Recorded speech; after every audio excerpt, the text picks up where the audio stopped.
Hi, so I've heard that you haven't coxed before. Come with me and I'll show you the basics and what you need to know.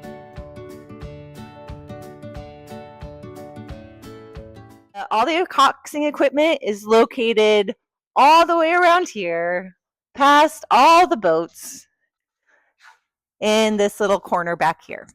One pro tip, there is a light up here that you can turn on and it allows you to see way more.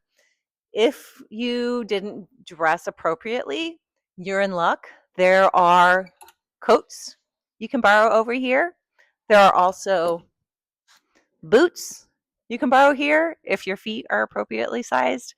I actually like in the summer just to wear sweats and I pull them up above my knee. You can also wear shorts and then I bring socks with me and put them on in the boat. So what equipment do you need to cox?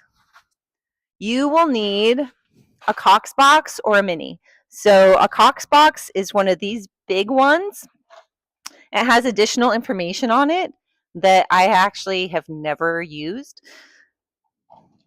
And then the minis are up here. They should all be charged, so plugged in.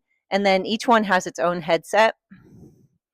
So you will need a Cox box or a mini plus a headset. Definitely grab a yoga block.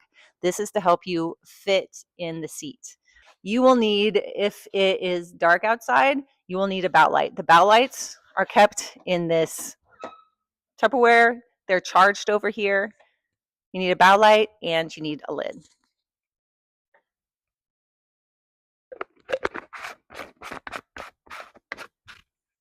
So always make sure that it works. I'll show you how to put that on. And you'll see one side is green and one side is red. The green will face the starboard side and the red will face port. So this will put this on the thalia. So first we need to walk it all the way down to the bow. What we need to figure out is which way this goes. We want the green on the starboard side, red on the port. So how do you figure it out? The boat's upside down. Sometimes they're bow in, they're bow out. This one is bow out. At ZLAC, all of our 8s has a bow seat at starboard. Here's your bow seat. The rigger's here. So you know this is starboard. So you want starboard to be facing the green. And to put it in, there's this plastic part here. This one's a little bit broken, but it's still functional. And you just make sure it stays in. You will need to grab a headlamp. Those are in this drawer here. Make sure it goes on because that one doesn't. That needs a new battery. That one needs to be new, but this is why you check your equipment before you're on the water. That one works. So this is the one we'll take. While you're in here, you might as well grab yourself a stroke coach. For most of our boats, you will also want to grab a elastic strap to put onto your stroke coach. And we'll show you in a separate video how to use that. I'll demonstrate the mini and the headset for the mini first. If you're new to coxing, keep it simple. Take a complete set. Take the mini number 1. Unplugs easily. And the headset. So there are 2 plugs here on the mini. One is for your headset and the other one plugs into the boat.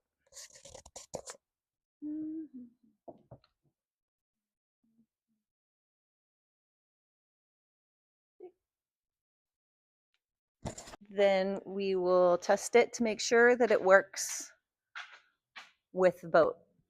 Usually the wiring is hung down a little bit, so you just pull out a little bit and plug it in to the other side. Turn on the Cox box with this dial. Test, test. This one's not working right now. I'm going to turn it all the way up. Test, test. Now it's working. So I unplug it from the boat and then just put it in a pocket. I've gotten the question, how do you put this on? Okay. Some people don't even put it on. They'll just hold it. What I like to do, I'll put this on and then I'll put my headlamp on over it.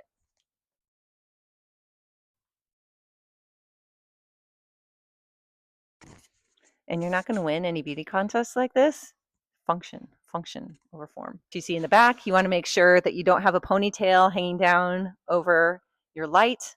This is how other boats are going to see you in pitch black on the water. So make sure that that's showing.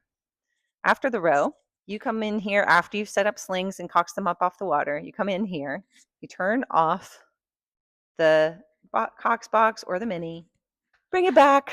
They're all labeled. This is ZLAC number 1, so we put it in ZLAC number 1, and we'll plug it back in.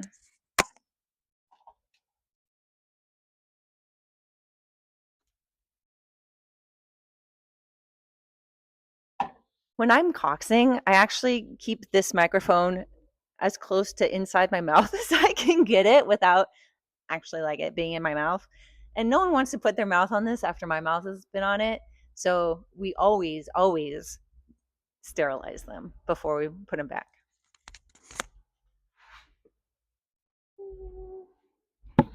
And then you wrap it up neatly and put it back.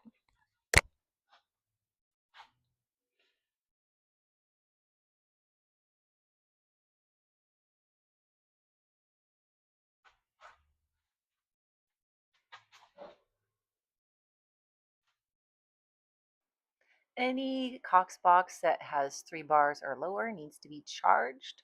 First, remove the elastic band and place it up to dry. The charging cable is in the same area. The stroke coach must be off. Align the wires with the loop attached to the Cox box and make sure it says charging. We checked our headlamps and some of them didn't go on when we tested them.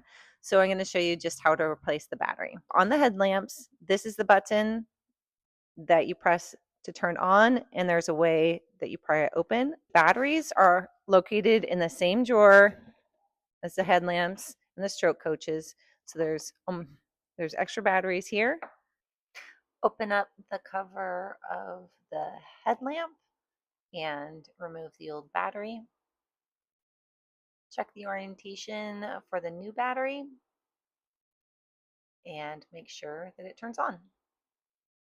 There's also a place to put the spent batteries. There's a bin in the way back, so you can just put it in here.